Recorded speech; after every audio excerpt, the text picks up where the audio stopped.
सरस्वती पुत्र और गणेश पुत्र। आप सभी शिक्षकगणों के लिए मेरे मन में एक विशेष स्थान है, वो आपको समझ में आ रहा होगा क्यों? क्योंकि आपका जीवन मैंने जिया है। शिक्षक के सामने बहुत सारे चैलेंजेस होते हैं, ये तो सही है, लेकिन शिक्षा एक नोबल प्रोफेशन है, नोबल प्रोफेशन। तो इसी नोबल प्रोफेशन को जब हम कमर्शियलाइज कर देते हैं तो उस कमर्शियलाइजेशन से उसके पीछे के सारे भाव और उसकी जो भी वैल्यूज हैं वो सब खत्म हो जाती है। वास्तव में हम जिस एजुकेशन सिस्टम में जी रहे हैं और जो हमें लागू किया गया है वो मूल्य आधारित इसलिए नहीं है क्योंकि वह भारत का एजुकेशन सिस्टम नहीं है, ये लॉर्ड मैकॉले का एजुकेशन सिस्टम है।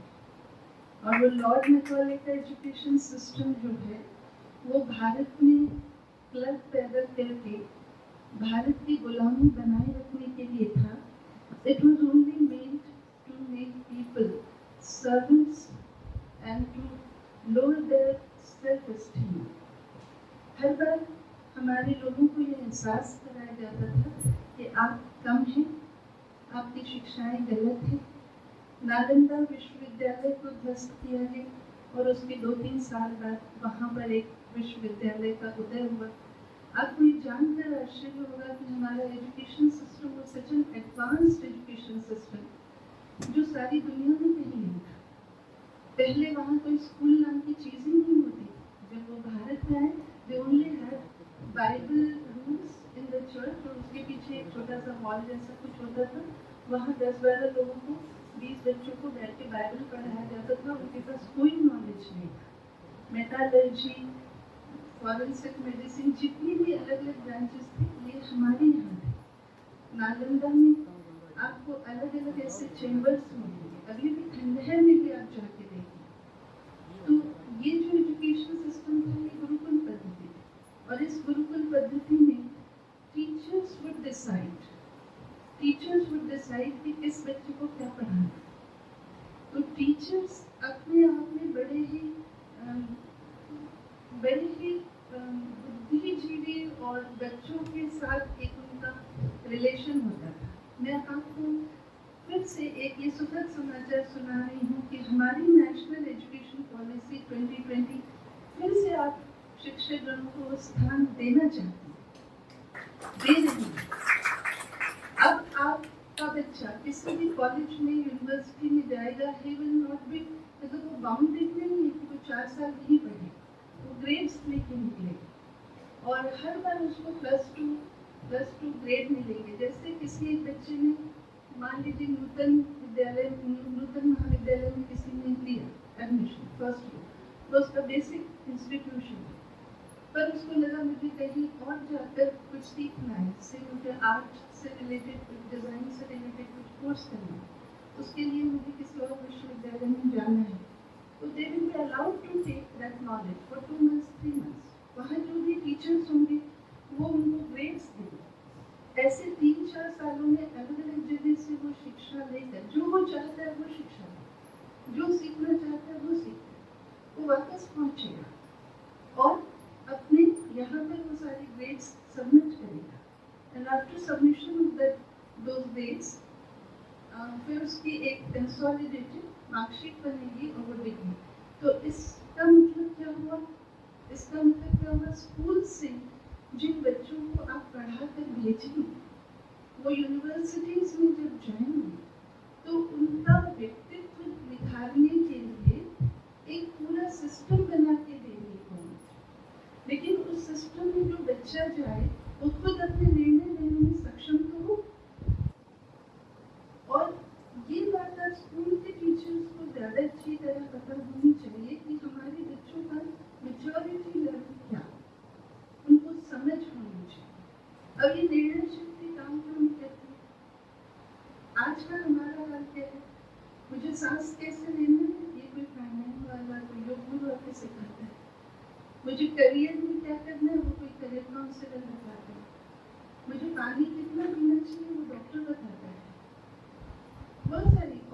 चलना है, कितना बैठना है, मतलब जीवन की छोटी छोटी चीज़ों के लिए ही हम अपने डिसीजंस नहीं ले सकते।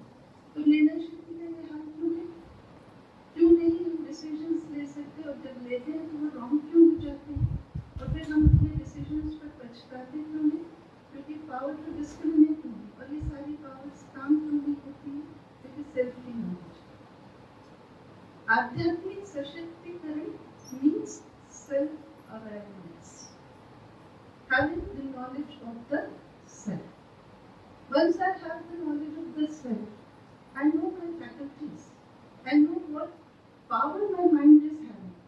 हम माइंड पावर कहते हैं, और माइंड पावर के नाम पर बहुत सारी लाइब्रेरीज और बहुत सारे बुक्स और उनका बहुत सारा कंटेंट बच्चों के दिमाग में भर देते हैं। And it's like the computer का जो हार्ड डिस्क है gets full, और फिर उनके दिमाग हैंग। तो फिर इसलिए ये सारी परिस्थितियों से निपटने के लिए हमें आध्यात्मिक सशक्तिकरण चाहिए। मतलब ये चाहिए कि मैं खुद को ठीक से जानूं, मेरी मन की शक्ति जो मुझे हर परिस्थिति को सॉल्व करने के लिए हजारों ऑप्शन देती है, ये माइंड की पावर है। बट देन इंटेलेक्ट की पावर ये है कि उन हजारों ऑप्शंस में से मैं एक कौन सा सही ऑप्शन चुनूं, और वो मैं चुन सकती हूँ। ये बुद्धि की शक्ति है। तो मन और बुद्धि की ये शक्ति जो ठीक काम करे, कोऑर्डिनेट करके काम करे, तो पीस होती है। And that's why peace education, जो सर ने कहा शांति फैलाना, सच में कितनी आवश्यक है। And what is peace? Peace means calm of the mind. Peace means कोई भी एडवर्स सिचुएशन है उसमें मेरी एनर्जी टर्बुलेंट नहीं होती। तो ऐसी स्थिति हमारे बच्चे ऐसी स्थितियाँ हो, परिस्थितियाँ हो, उसमें उनके अंदर ये विल पावर हो, ये सक्षम हो जाए इन बातों में, और फिर वो निकले आगे।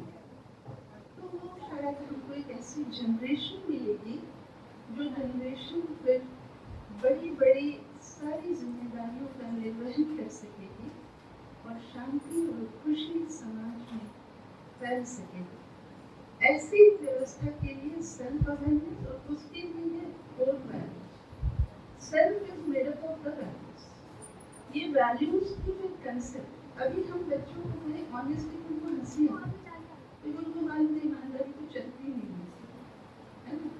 उनको पता है कि हम बड़े ही, बच्चा घर में हमें ही देखता है कि हम ट्रेन में बच्चों को ले जाते हैं और टीटी से फिर उनके सामने ही कहते हैं कि 500,000 रुपये मुझे ना, और उन्हें ये दे देते। मतलब what we are teaching, we are not integrated. उनको हम कहते हैं मिलकर लो, मेरा दिल और दिमाग मिलकर नहीं होता, मैं अपने अंदर में डिसइंटीग्रेटेड। तो ऐसी बहुत सारी चीजें, अंदर कुछ है बाहर कुछ है। तो स्वच्छ समाज मतलब मेरा मन, मेरी बुद्धि, मेरी आंखें, मेरे इलेक्ट्रॉनिक्स सब एक ही बात कहते हैं। और स्वस्थ समाज मीन्स हैप्पीनेस इंडेक्स बढ़ जाए।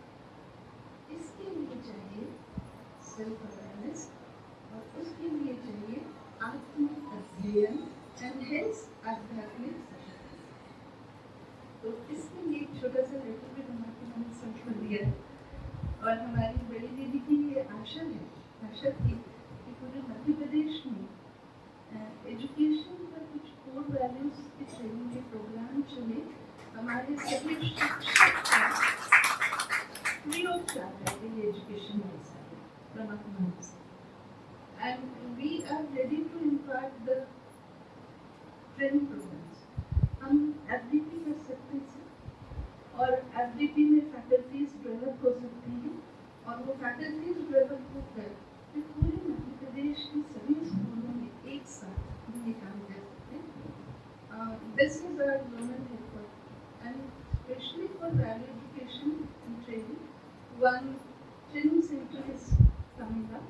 तो उसमें ये प्रोग्राम हो सकते हैं। यहाँ बेसिक लेवल पर टीचर्स की भी ट्रेनिंग हो सकती है, फिर बच्चों के रिसर्च की भी free dimension. Teachers, students and parents, क्योंकि उनकी इफेक्टिव पेरेंटिंग भी जरूरी है।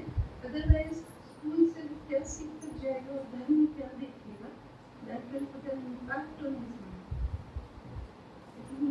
बातें तो बहुत है, thoughts unlimited and time limited, तो इसलिए नहीं विराम देती हूँ। आप सबका बहुत बहुत थैंक्स।